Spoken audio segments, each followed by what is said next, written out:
Olá, doutora Ana, Boa boa noite. noite, tudo bem, Fábio? Tudo bom? Deixa eu iniciar aqui então.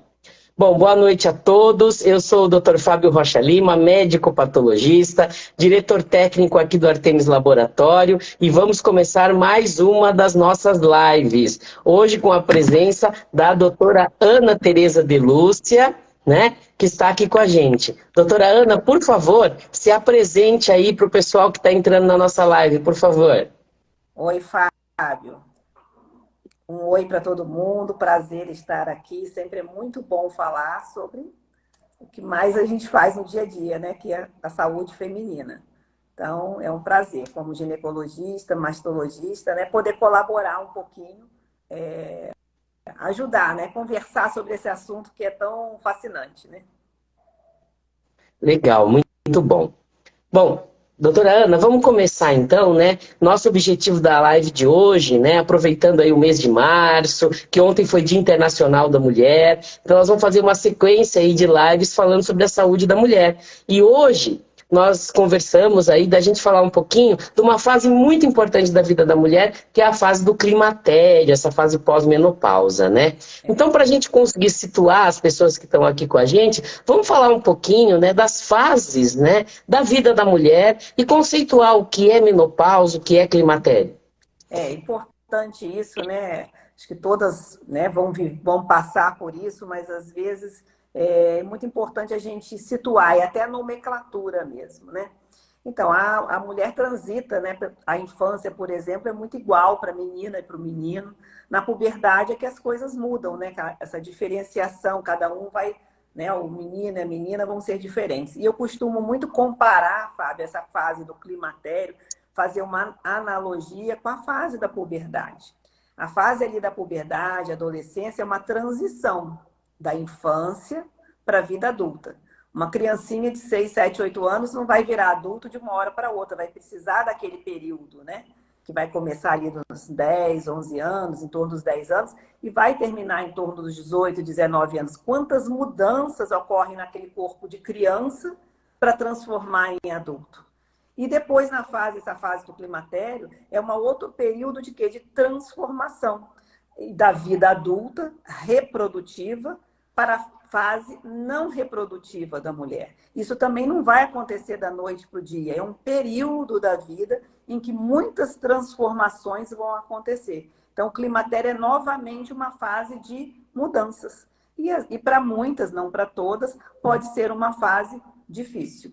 Então, a mulher que lá com 11, 12 anos começou a produzir hormônios, menstruar, ovular todo mês, quer dizer, isso no fundo, primitivamente, se a gente for explicar de uma maneira, vamos dizer, só da anatomia, da fisiologia, para que esses hormônios surgiram? É para conseguir ovular, engravidar, perpetuar a espécie. No fundo, é para isso, né? Então, Legal. é para ela reproduzir. E aí ela passa uma vida toda que ela é capaz ela é fértil, ela pode reproduzir, e aí acho que muito desse período, 20, 30, 40 anos, eu acho que a vida da mulher entra num automático, né? E de repente ela se depara lá em torno dos 40 e poucos anos, novamente com uma fase de transição, de transformação. Ela vai deixar essa época da fertilidade, a perda dessa fertilidade, para passar para essa fase não reprodutiva. E também acho que é uma fase assim, por que talvez dá tanto medo, né, do que vai acontecer? Porque no fundo tem muitas palavras negativas, se a gente for pensar, né? É o fim da fase reprodutiva da mulher, é a falência dos ovários, é a perda da função ovariana, é a perda da ovulação. Então, é muitos nãos, muitas, né? Eu acho muita coisa negativa que está em volta disso. E que também é muito bom a gente poder conversar sobre esse assunto para ressignificar também tudo isso. Não é só perda, porque existem outros ganhos. No fundo, a vida é feita de perdas e ganhos, né? Com E tudo a certeza. gente tem que ressignificar para encontrar um significado melhor. É, e eu acredito que muito desse trauma, entre aspas, ou desse impacto, é porque, diferente do homem, que é uma transição demorada, lenta, ela é abrupta, né, doutora Ana? E o fato de ter a menopausa, daquela parada, eu acho que ela dá uma impressão, nossa, minha vida mudou de repente, né? Então, eu acho que isso que causa muita alteração mesmo, né, doutora? É isso mesmo que você falou. Eu explico muito isso para as pacientes. Os dois vão envelhecer. Sim. Porém, a queda hormonal do homem, que também está acostumado com a testosterona, é uma perda lenta e gradual. O da mulher é abrupto, é literalmente abrupto, né? E não só abrupto, como drástico, assim, acaba mesmo os hormônios femininos, né? Diminuem muito os hormônios femininos, né? Então, é mais impactante esse momento na mulher. Sim. Então, doutor, antes da gente seguir, explica para o pessoal a diferença entre menopausa e climatério, porque acho que a maioria das pessoas também não sabem a diferença disso, né? Eu vou explicar, mas embora a gente use o nome de uma maneira geral, quer dizer, ficou assim, comum a gente usar o termo menopausa para abranger tudo isso. Mas menopausa, esse termo, é a última menstruação da mulher. E como que ela vai saber que é a última menstruação? Só depois de 12 meses, ou seja, um ano, que não menstruou mais. Então, menopausou realmente. Porque se ela já está naquela fase em que os ciclos começam a ficar irregulares, falhando, ela às vezes está 6 meses que não menstruou, mas aí vem de novo.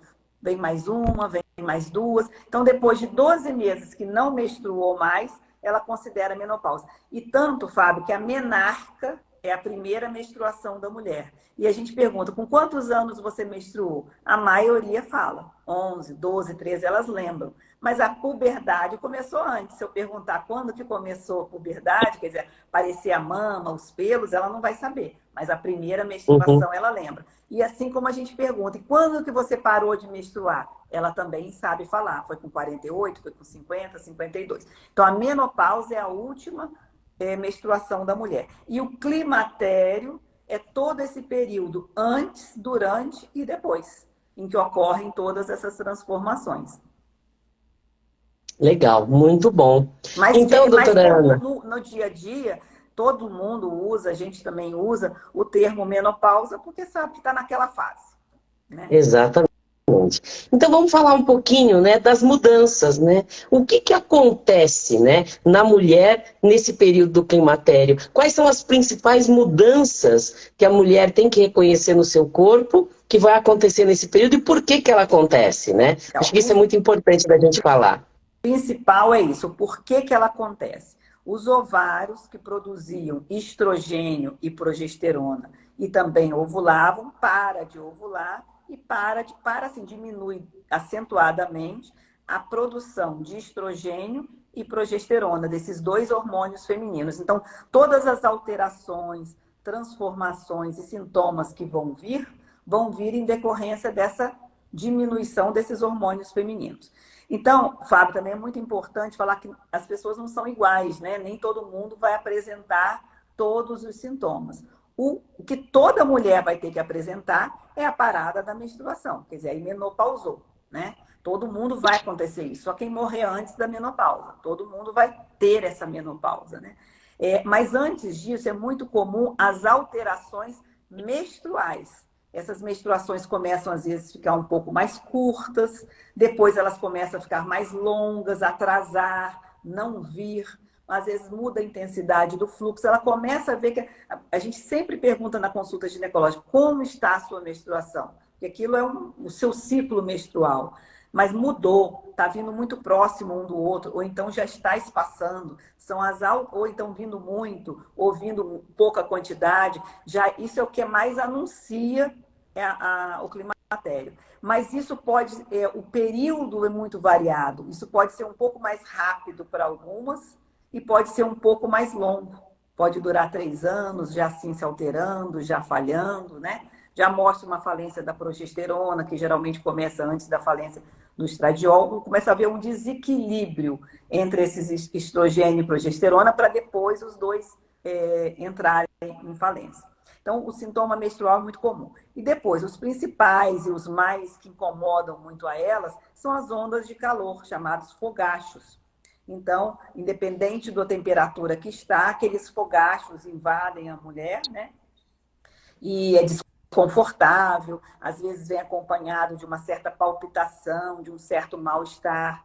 Eles podem ser rápidos, não, rápidos eles são, por isso que chamam ondas de calor, porque eles dão e passam. Mas eu quero dizer que eles podem ser frequentes e às vezes podem ser mais espaçados. É muito comum serem noturnos esses fogachos, e aí atrapalha muito o sono, e a mulher começa a ter um sono mais fragmentado, um sono muito mais agitado, acorda várias vezes à noite, demora a pegar no sono de novo. No dia seguinte, em decorrência disso, ela está mais fatigada, porque ela não dormiu bem. Aí vem cansaço, desânimo, às vezes já em função da insônia. Então, nós falamos alterações menstruais e, por fim, a parada da menstruação, os fogachos, a insônia. Aí vem as alterações do humor, irritabilidade, às vezes ansiedade, pode algumas depressão. Muitas esses transtornos podem eclodir no período do climatério. Além disso, os sintomas gênito-urinários, quer dizer, genitais e urinários. Essa falta do estrogênio deixa a vagina, a mucosa da vagina mais fininha, mais frágil, mais sensível e seca. Mas não é só a secura, é essa fragilidade também. Com isso vem o quê? Dor na relação sexual, ardência, às vezes tendência a ter mais infecções urinárias de repetição nessa fase. Incontinências urinárias podem aparecer. Não é obrigatório, de jeito nenhum, esses sintomas para todas. Mas a secura vaginal e a dor na hora da relação sexual, isso quase todas vão sentir e geralmente são mais tardios, entendeu? Não vão ser tão no começo. Mas essa vagina vai mudar. Ela não vai ser uma vagina própria para a relação sexual, né? A flora vaginal muda, o pH da vagina muda. Todas essas transformações em decorrência da falta do hormônio feminino. A diminuição da libido, então são, né, a ressecamento da pele, muitas vezes alterações do cabelo, queda do cabelo mais frágil, mais fino, tudo em função do estrogênio. Para se ter uma ideia, nos primeiros 5 anos após a menopausa, ocorre a maior perda do colágeno dela, né? Então, realmente são transformações assim, muito significativas. Pele, unha, cabelos, vagina, sistema urinário e essas manifestações do humor, dos fogachos, da insônia, etc. Legal, ó. Vamos ver alguns comentários aqui, ó. O Ademir Baena, que é fonoaudiólogo aqui na cidade, já deve conhecer ele, inclusive já fez uma live comigo aqui, né? Ele fez um comentário aqui. Verdade, doutor, e pelas alterações hormonais, há uma mudança permanente da voz. Geralmente a voz fica mais rouca, mais grave, muitas vezes é necessária até a terapia vocal. Olha, muito, muito importante esse comentário dele, é verdade, né? E como que altera realmente tudo, né? E às vezes se isso impactar, quer dizer, se isso tiver repercussão, merece, inclusive, essa reeducação, né, da voz. Uhum. Bom. Aqui, ó. Aí a Eliette Capelli fez um comentário aqui, ó. Estou no climatério, mas não posso repor hormônios devido ao câncer de mama. E aí ela pergunta se tem algumas orientações, método natural para ajudar nessa fase. Eu acho que daqui a pouquinho a gente responde essa daqui, né, doutora? Já quer comentar alguma coisa? Seriam as contraindicações, né? O câncer de mama é uma contraindicação. E quais são as opções para essas mulheres que têm contraindicações? A gente vai falar disso, sim, né? Legal, muito bom. Vou aproveitar, já que a gente está lendo esses comentários, para dar umas informações rapidinhas aqui antes da gente continuar. Primeiro, pessoal, ó, quem aqui está entrando agora, que tem bastante gente entrando nesse momento, ou quem precisar sair, essa live está sendo gravada, ela vai estar disponível assim que a gente terminar aqui no Instagram do Artemis, e amanhã ela vai estar no nosso canal do YouTube, tá? Então não fique preocupado se você perder uma parte, ela vai estar disponível depois. E o nosso chat está aberto, façam perguntas, porque são essas perguntas que engrandecem o nosso bate-papo aqui, né? E que vão aí direcionando a nossa conversa, certo? Então vamos lá, doutora Ana, né? A senhora comentou aí, então, né, dessa mudança, né, na questão sexual da mulher, na questão do humor, né? Então tudo isso, né, associado àquele momento da menopausa, né? Isso mexe muito com o psicológico da mulher, né? Então, eu acho muito importante a gente falar um pouquinho disso também, né? O quanto que isso altera a mulher e o quanto que a gente quer que o ginecologista ou que outros profissionais podem ajudar nessa fase da mulher, né? Então, sem dúvida, né, Fábio? É uma mudança, e ela vem junto com a época também do envelhecimento, né? Que também isso todo mundo se estranha, se acha diferente, mas é uma época, como eu falei, de transformação, e nós gostamos da zona de conforto, quer dizer, nós gostamos de ser iguaizinhas, e de repente vem uma coisa que vai nos transformar. Nós estamos nesse período de transformação. E aí, isso mexe muito, e principalmente, Fábio, muitas pacientes, o impacto da menopausa, do climatério na vida delas é muito importante, cai muito a qualidade de vida. Então, essas pacientes, essas mulheres, elas precisam de atenção, uma atenção à sua saúde global. Por quê? Porque se a gente falou que a causa de tudo isso, que a causa de todos esses sintomas é uma fase fisiológica, vai acontecer com todo mundo? Vai. Mas muitas vão sofrer com isso e vão impactar, inclusive, no seu emocional. Então, essa atenção é que tem que ser dada, porque se não tiver contraindicações, essa mulher merece a reposição hormonal de maneira segura para voltar a ter a sua qualidade de vida. E uma coisa importante também do emocional, é uma época, coincide uma fase da vida da mulher que vem essa menopausa e que também que ela está numa época, muitas vezes, assim, agitada profissionalmente, ela tem muita coisa para resolver do lado profissional, do lado familiar, com o marido, com filho, com filhos muitas vezes adolescentes ou adultos jovens, ainda dependentes dela.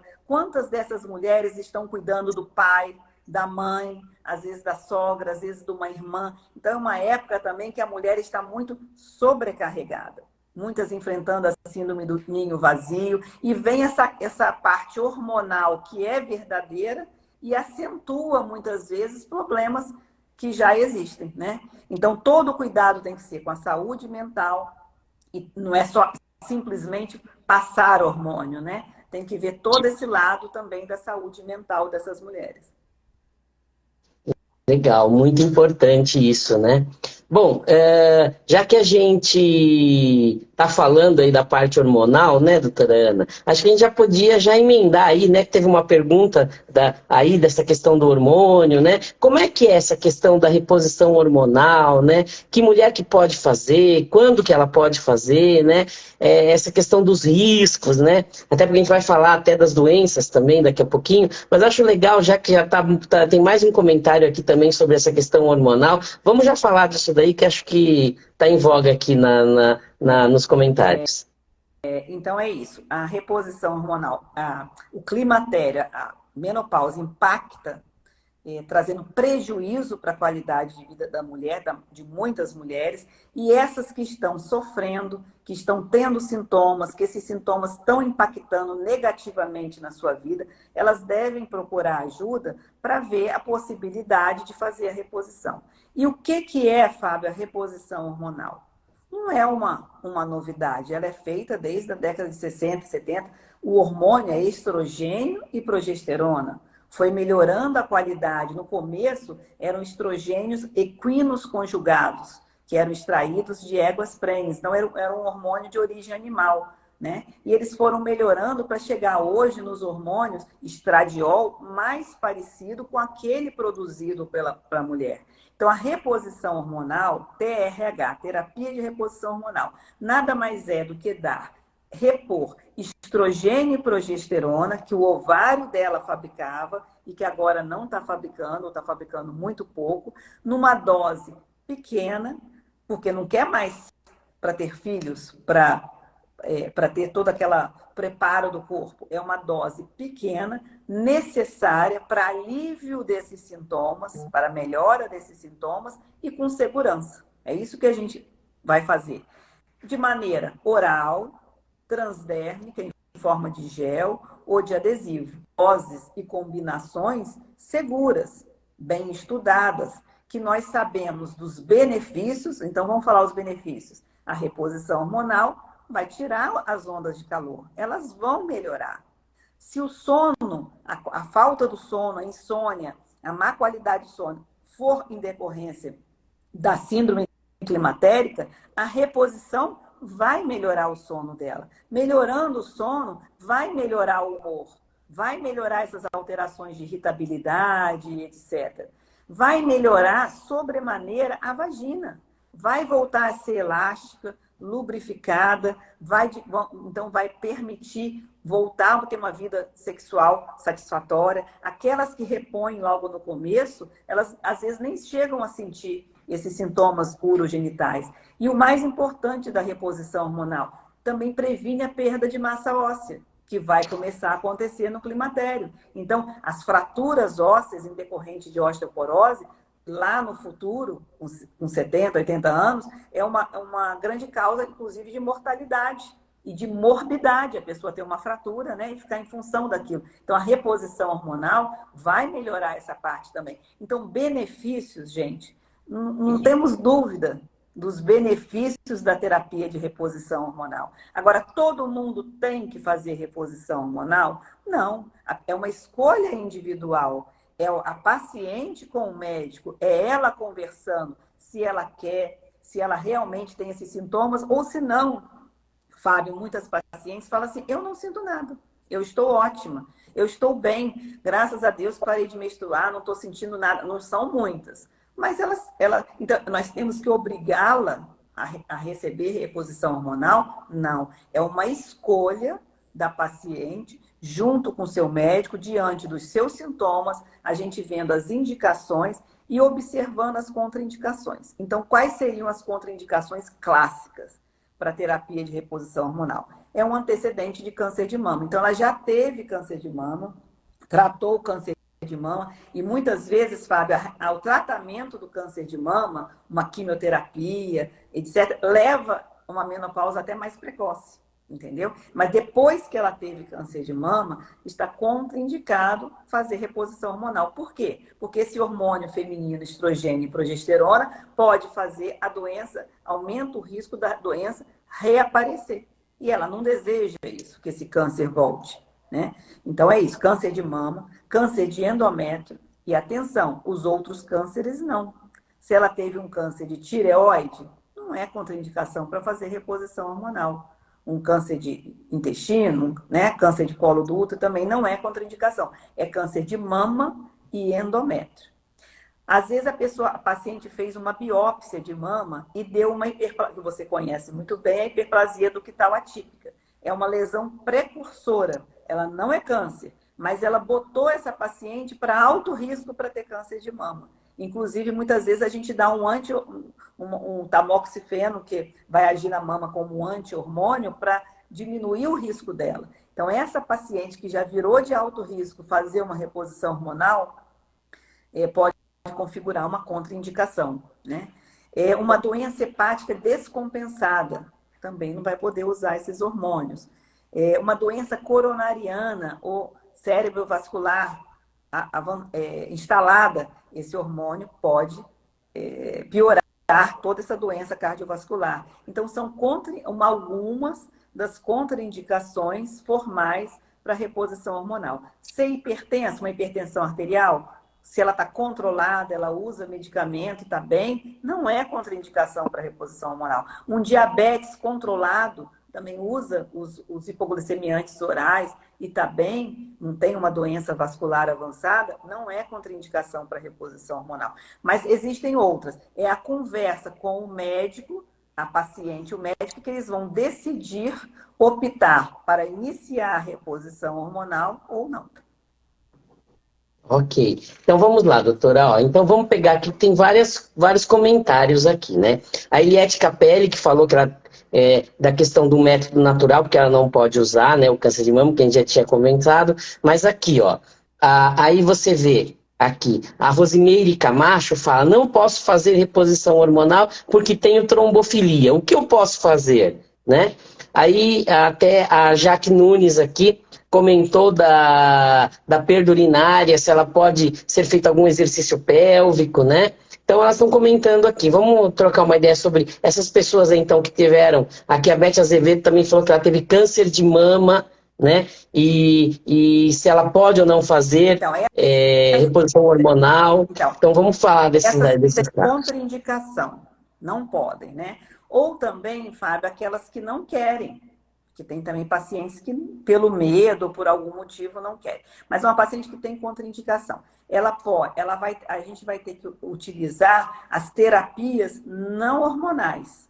E de acordo com o sintoma de cada um. Se está predominando esses sintomas chamados vasomotores, que são os fogachos, existem vários medicamentos. Os mais comuns são aqueles serotoninérgicos, que é os inibidores de recaptação de serotonina, né? Eles agem a nível do sistema nervoso central, aliviando as ondas de calor. Existem esse e outros medicamentos. Então, a gente não deixa de assistir essa mulher. Então, eu que lido com câncer de mama há quase 30 anos, é uma coisa do nosso dia a dia. Algumas não têm. Esses fogachos podem ser pouco frequentes, passageiros, não incomodar a qualidade de vida dela. Mas quando incomoda, a gente oferece terapêutica não hormonal para os fogachos. A vagina, os sintomas geniturinários. Existem hidratantes vaginais, que não têm hormônio e que ajudam. Elas utilizam lubrificantes vaginais. E agora tem o laser vaginal, que com o estímulo do colágeno, ajuda muito essas pacientes. E já estão, vamos dizer, introduzidos na nossa rotina. Então, quer dizer, olha como vieram coisas para ajudar essa mulher. Para aquela também que não tem contraindicação, mas que não deseja usar a terapia de reposição hormonal, ela pode usar o hormônio tópico. Então, também é muito interessante, Fábio. Ela não teve calorões, ou teve, já passou e ela não está sentindo mais. Ela dorme bem, ela não tem outros sintomas, não quer fazer reposição hormonal, mas a parte geniturinária está pegando. A vagina está seca, dor na relação. O hormônio estradiol tópico, em forma de creme ou comprimidinho, devolve essa lubrificação, não é só a lubrificação, essa elasticidade vaginal. Então, para essa síndrome geniturinária, esses hormônios tópicos resolvem muito. Eu vi uma perguntinha também que já passou sobre os hormônios sintéticos e bioidênticos. Eu também acho que Isso. Perguntou, deixa eu só pegar o nome de quem falou. Pode ir falando aí, doutora. Já passou, eu já passo o nome. Né? Mas eu foi a Lima Inara. Lima Inara, a diferença entre os hormônios, entre hormônio sintético, isso. Isso. Porque, assim, a reposição hormonal do climatério, então a gente não está falando de reposição de tireoide, de outra coisa, é da menopausa. O que o ovário produzia era estrogênio e progesterona, e um pouquinho de nada de testosterona. Então, o que a gente vai repor são esses dois hormônios, estrogênio e progesterona. Eles são sintéticos todos, porque eles foram sintetizados em algum laboratório, quer dizer, eles não foram extraídos, né, de uma origem animal ou humana, né?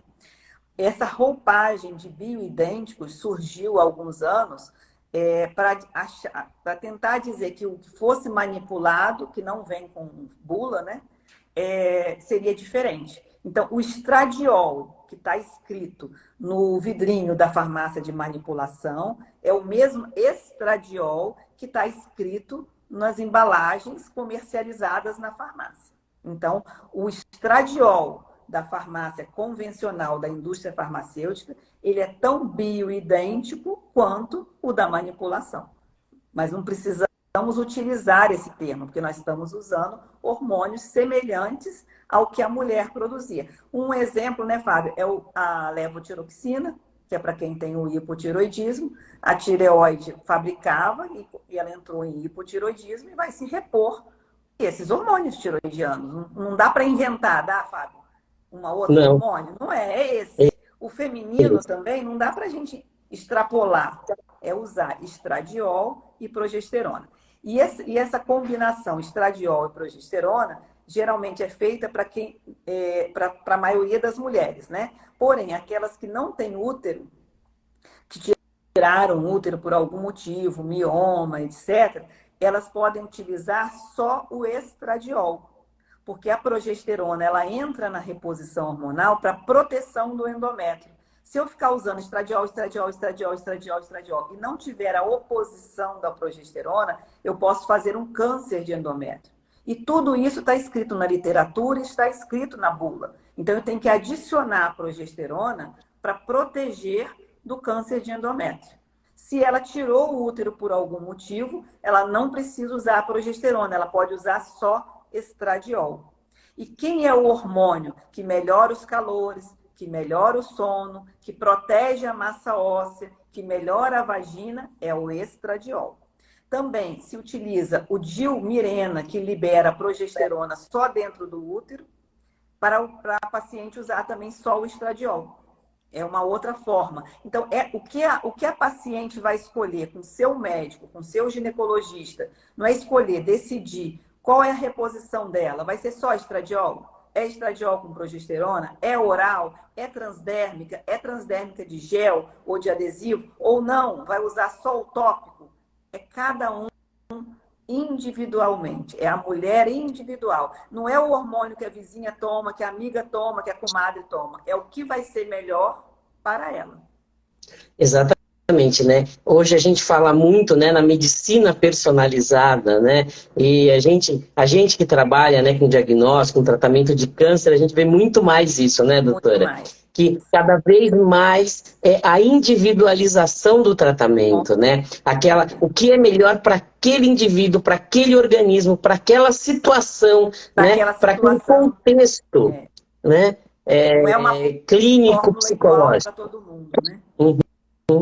Né? Muito legal, ó. Então, doutora, vamos pegar uma coisa aqui, ó, que o pessoal está perguntando bastante coisa aqui. Vou dar dois depoimentos aqui que eu achei legal, que são diferentes, que colocaram aqui. Um, a Nani Bongiovanni, que falou assim, entrei na menopausa com 40 anos, não tá fácil, tô com 48 anos com muita luta. E a Jaque Nunes, que já fala assim, uso geleia real para diminuir o calorão, faço atividade física todo dia, mesmo com radioterapia, alimentação melhor, muito creme, estou me sentindo bem. Então você vê aí, né, duas situações aí distintas, né? Distintas. Aí que fortalece o que a gente acabou de falar. Cada uma é uma. E cada uma está no seu momento. Como eu estou hoje, pode ser que daqui 10 anos na frente eu seja totalmente diferente. Então a gente não pode querer se igualar às outras. A gente tem que ver os nossos sintomas, qual é a situação que a gente está vivenciando agora e procurar o melhor para cada uma de nós com segurança. Aí, em relação a Nani, né, que ela falou, entrou na menopausa com 40, está com 48 e está sofrendo muito, está perdendo, Fábio, que eu quero comentar aqui, a chamada janela de oportunidade. Está na literatura. O que é a janela de oportunidade para a terapia de reposição hormonal? São os primeiros 10 anos a contar dessa entrada na menopausa, de parar realmente. O que acontece nessa janela de oportunidade? Os benefícios, que nós já falamos muito aqui, da terapia de reposição hormonal, são muitos. E os riscos menores. Quando você passa dessa janela, quer dizer, a pessoa menopausou com 40 e já está com 50, ou menopausou com 50 e já está com 60, nunca usou, nunca fez uso, e agora ela vai fazer, ela não vai apresentar tanto benefício. Olha como é que é importante entrar na época certa, nessa janela de oportunidade, até para prevenção de doenças cardiovasculares. Já passou tanto tempo, essa mulher já pode estar com uma doença cardiovascular instalada, ela já pode ter outros fatores de risco que ela não tinha e que agora não compensa tanto. Então, é um alerta para vocês.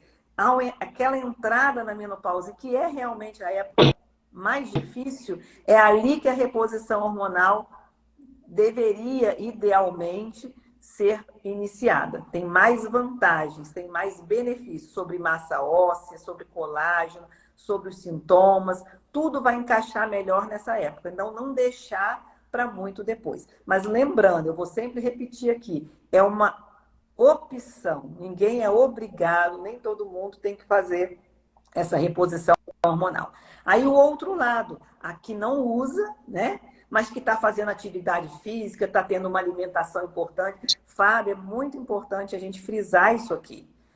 o estilo de vida saudável, que a gente fala tanto, manter o peso adequado, evitar o sobrepeso e a obesidade. Nessa fase do climatério, vai ter uma tendência a ganhar peso, sem hormônio. Não é usando, não. Sem usar. O corpo vai mudar. E vai mudar onde? No tronco. Ela vai ganhar peso nessa região do tronco, aqui da mama para o abdômen. Vai se concentrar ali. Porque o corpo está mudando. Então, se nessa fase ela fizer atividade física que ela não fazia, né? Ou se já fazia, fazer mais, cuidar mais da alimentação, lutar contra esse ganho de peso. Se tá difícil, gente, sozinha, porque não é fácil, não. Falar assim, tá engordando porque quer. Come demais. É preguiçosa. Não é. É difícil. Vocês precisam de ajuda, de orientação.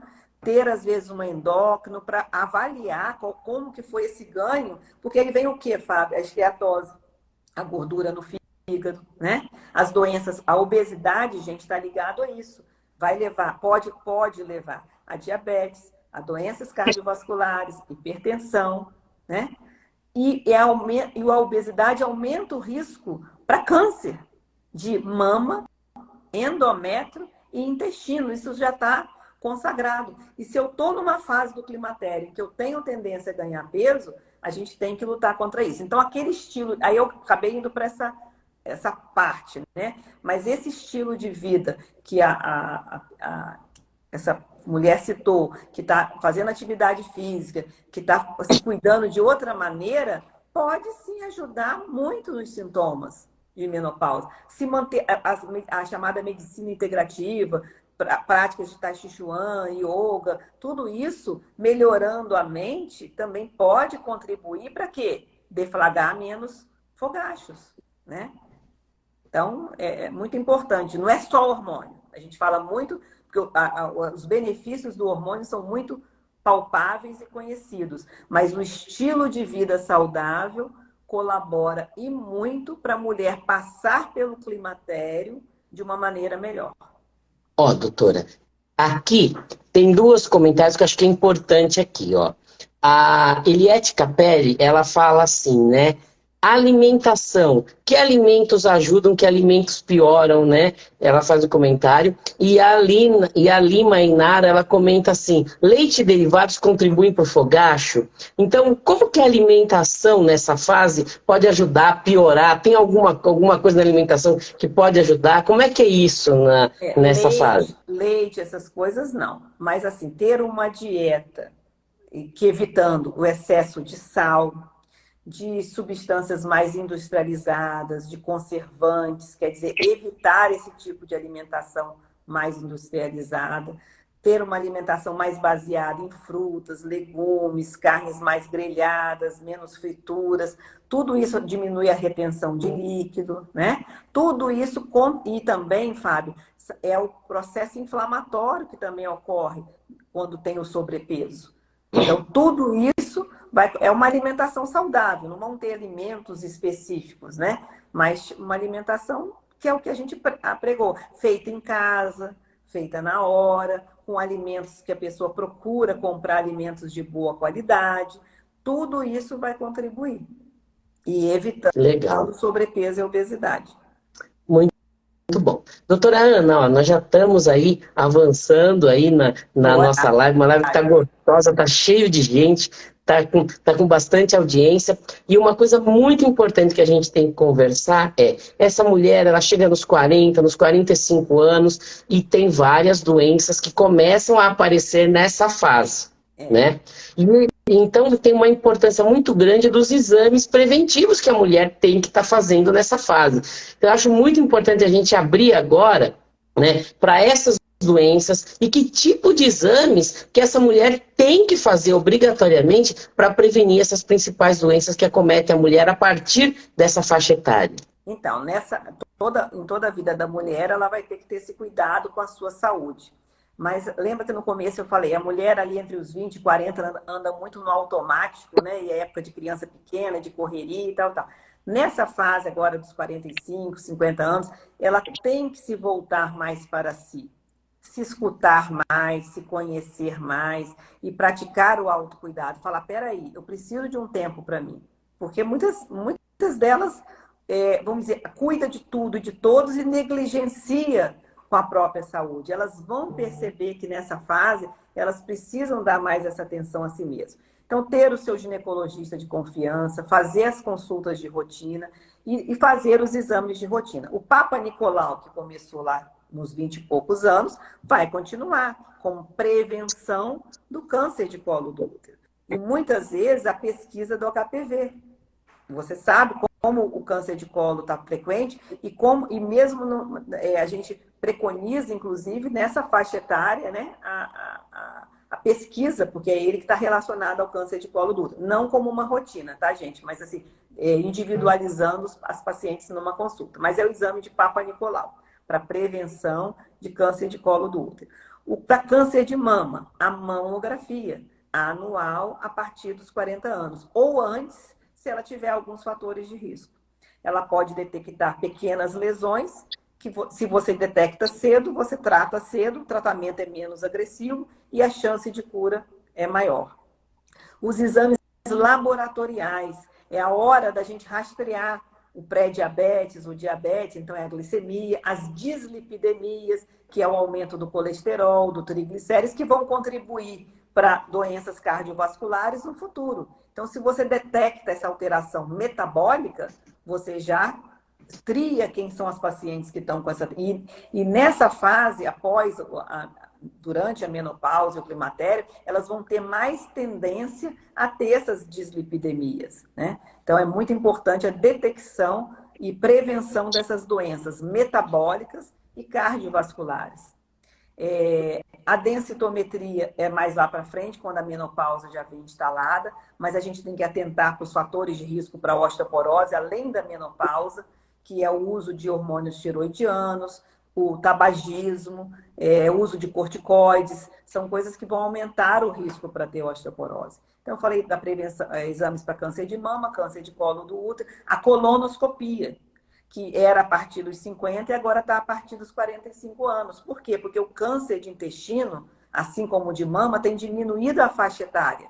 Então, a prevenção do câncer de intestino. Tem também a pesquisa do sangue oculto nas fezes. Prevenção de doenças tiroidianas, que é a dosagem do TSH e do T4.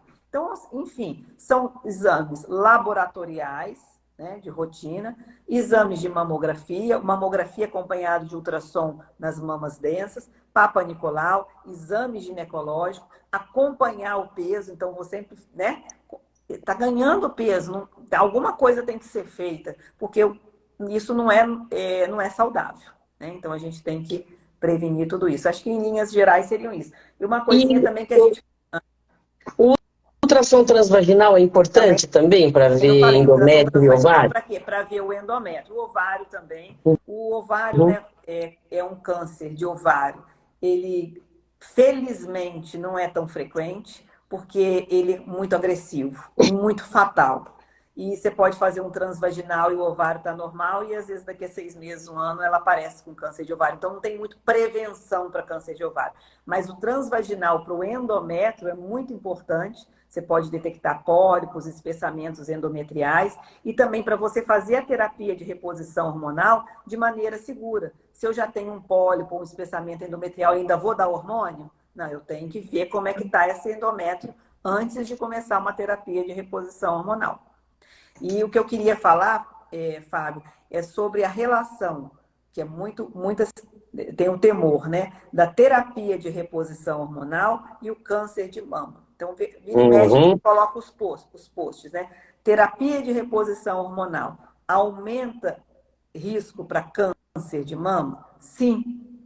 Nós não podemos fingir que não, como talvez hoje está esse uso indiscriminado. Sim. Porém, esse aumento é pequeno. Nós todas já temos risco para câncer de mama alto. Por quê? Porque nós somos mulheres, nós temos mama. E o câncer de mama é o câncer mais frequente da mulher. A reposição hormonal, ela aumenta um pouco o risco e vai ser dependente do tempo de uso e da combinação que está usando. Como eu comentei, o estrogênio com a progesterona após 5 anos de uso aumenta um pouco. O uso do estrogênio sozinho, estradiol sozinho, já não confere esse aumento. Então, tudo isso é individual e não que também tem muito terror em relação a isso, mas também tem o outro lado da permissividade para o uso indiscriminado. Então, tudo é questão de equilíbrio, segurança e individualização, e não uma coisa geral e indiscriminada e excessiva para todo mundo, né? E uma vez eu vi uma discussão que eu achei muito interessante, né? Falando assim, a reposição hormonal aumenta o risco para o câncer de mama, apesar de pequeno, sim, aumenta, mas a mulher que faz a reposição hormonal e que tem a noção desse risco, ela se preocupa muito mais, faz mais os exames preventivos, não deixa de fazer a mamografia, então assim, também ela se preocupa mais e acaba diagnosticando mais cedo se tiver alguma coisa, né, doutora? Fábio, foi importantíssimo você lembrar disso, e isso está documentado nos estudos. Uhum. Exatamente, essa mulher que faz reposição, geralmente ela é mais cuidadosa e mais preocupada.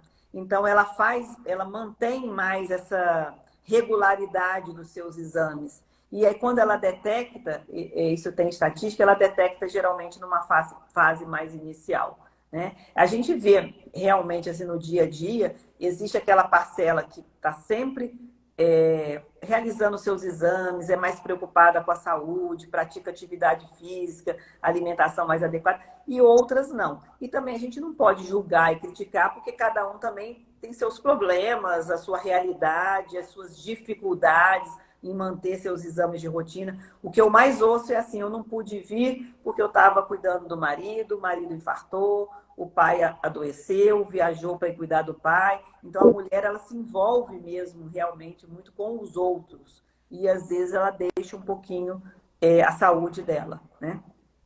E esse negócio de deixar a saúde, né, é o que a gente viu nessa pandemia, né, doutora Ana? Nossa, O que eu vi, né, e a senhora deve ter visto talvez até mais, de câncer avançado, né, nessa pandemia, porque a pessoa estava preocupada com a pandemia, preocupada com o medo do vírus, preocupada com um monte de situação econômica, um monte de coisa, né? Todas os problemas advindos dessa pandemia e o quanto de gente que deixou de diagnosticar câncer, né, doutora? E olha, vieram com câncer esse avançado. 2022 e continua em 23, como os casos avançados, localmente avançados de mama, aumentaram. É incrível que é a consequência da pandemia, né? Então, vai ainda demorar para voltar às estatísticas pré-pandemia, né? Mas a gente tem lutado para isso, para alertar, para todo mundo voltar a se cuidar e de uma maneira geral, né? Legal, muito bom. Então, né, doutora Ana, só quero fazer um comentário aqui, né, que a importância, né, da mulher fazer realmente esses exames, né, e falar aí que a gente lá no Artemis, nós temos, né, toda a parte do Papa Nicolau, né, a gente faz todos os exames de sangue, nós somos um laboratório também de análises clínicas, então aí os exames para prevenção aí dos exames do colesterol, os exames para diabetes, da glicemia, né? A dosagem de hormônios da tireoide, que é importante da mulher fazer, né? Então, todos esses exames nós temos lá no Artemis, né? Então, quem quiser procurar a gente lá, a gente faz todos esses exames, fazer um check-upzinho lá com a gente é sempre muito importante, né? E tá puxando aí de novo, né, doutora Ana, a importância dessa visita anual ao ginecologista, né? Eu acho que tem que bater muito nisso, né? É, Porque a mulher tem que pensar que o ginecologista é o médico dela, né? Não é aquela... A pessoa falava, o ginecologista é o médico do aparelho reprodutor feminino. Não, é o médico da saúde da mulher, né? Eu que acho isso é muito importante. e geralmente cuida da mulher como um todo, orientando para essa parte dos hábitos saudáveis de vida, né? Para prevenção de várias doenças, não só doenças exatamente do aparelho reprodutor e de câncer, como essas outras doenças metabólicas, né? Como que a gente tem que orientar que a partir daquelas alterações ela precisa sim procurar o cardiologista, procurar o endócrino, né? Então é quem vai organizar melhor a vida da mulher. Mas, enfim, eu acho que a qualidade a gente está nesse mês de março, eu acho que a qualidade de vida da mulher, a gente tem que pensar também, comparados a décadas atrás, né? Eu acho que eu sou encantada, assim, como teve conquistas, né? Assim, para nossa... Tem muito que a gente ainda conquistar, né? Mas, assim, como melhorou o acesso a tudo, o que é permitido, o que uma mulher de hoje, com 50 anos, com 60 anos, o que ela pode fazer, né? E que, às vezes, isso não era permitido. Eu estou falando moralmente, culturalmente, etc., né? As conquistas nesse plano. E as conquistas com a sua saúde também. Todo mundo está vivendo mais e está tentando viver mais e melhor, né? E Exatamente. eu acho assim que tudo, a tecnologia, esses avanços da medicina, se a gente souber usufruir sem exageros, como a gente comentou, sem uso indiscriminado, usar com segurança, a gente usa tudo isso a nosso favor, né? Lembrando que o que nós estamos comentando hoje, que é o climatério e que é a menopausa, é uma época de transição, de mudanças para o que vai vir lá para frente. Então, o que a gente faz hoje vai repercutir na nossa velhice, nessa nossa outra idade, concorda? Então, se a gente já começar hoje a plantar tudo isso, a ter os hábitos com sua saúde, a gente vai ter uma velhice melhor, né? Com certeza. Só responder aqui. A Lima Inara que perguntou se a gente atende CACEMES no laboratório.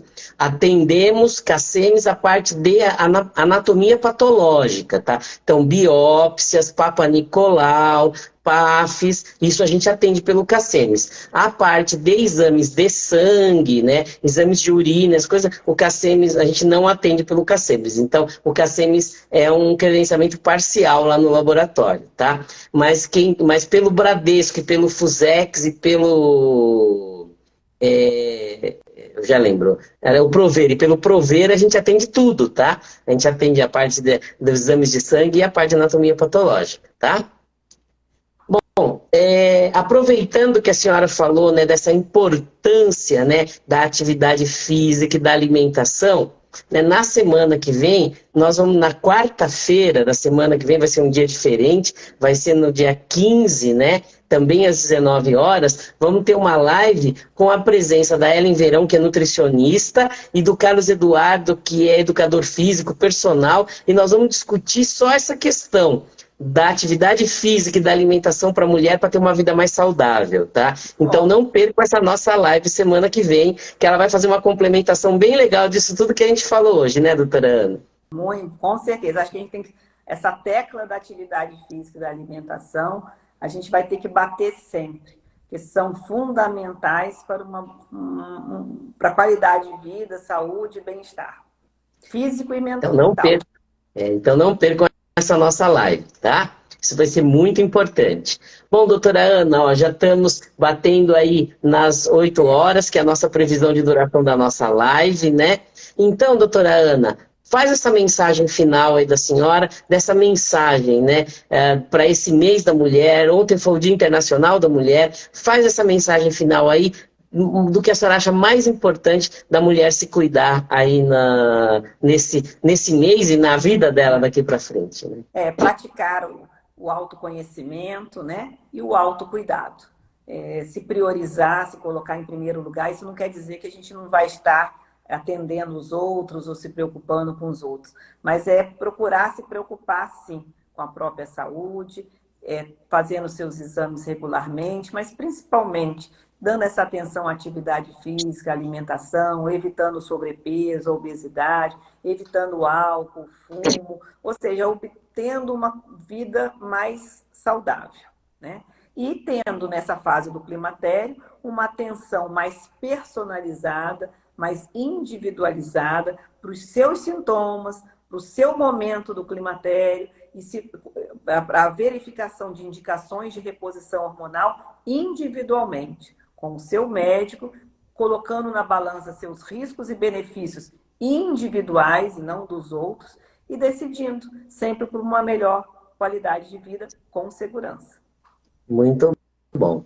Olha, pessoal, então não esqueçam das nossas lives, normalmente na quinta-feira, mas a semana que vem vai ter uma live na quarta-feira sobre qualidade de vida, nutrição, né, alimentação saudável e atividade física. Então, quarta-feira que vem, dia 15, Tá? Dizer que o Artemis Laboratório está ali na rua Hilda Bergo Duarte, esquina com a João Vicente Ferreira, perto do Pax Primavera. E nós temos uma unidade também ali no Dourados Medical Center, em frente ao Parque dos Ipês, na sala 411. E lá a gente está preparado para te atender da melhor forma possível. Então, se tiver uma biópsia, tiver um exame de Papa Nicolau, precisar colher um sangue, nos procure, eu estou lá todo dia, pode ir lá bater um papo comigo, vou ter muito prazer em receber vocês lá. Tá?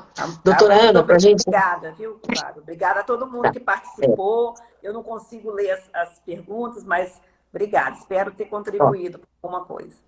Para a gente encerrar, doutora Ana, o pessoal que está assistindo e quiser te procurar, aonde que eles te encontram aí? Faz só essa informação. No consultório. Tá, mas passa o endereço aí do consultório. Agradeço a todos. Não, mas é só procurar, não vou achar. Então tá bom, doutora. Adorei vocês terem participado, viu, meninas? Que bom. Que bom que vocês gostaram. Então tá já. Tá bom? Ó, pessoal, muito obrigado mais uma vez. Foi uma live deliciosa. Tivemos audiência aí, pico de quase 50 pessoas aí na live. Assim, manteve uma média aí de acima de 30 pessoas a live inteira, tá? Então, muito obrigado, doutora Ana. Essa foi a primeira de várias lives que eu quero fazer contigo, tá? Porque o pessoal gosta e a gente sempre traz informação importante. Então, pessoal, olha, doutora Ana e todos que assistiram, uma boa noite e muito, muito, muito obrigado pela audiência. Obrigada, viu? Tchau. Tchau.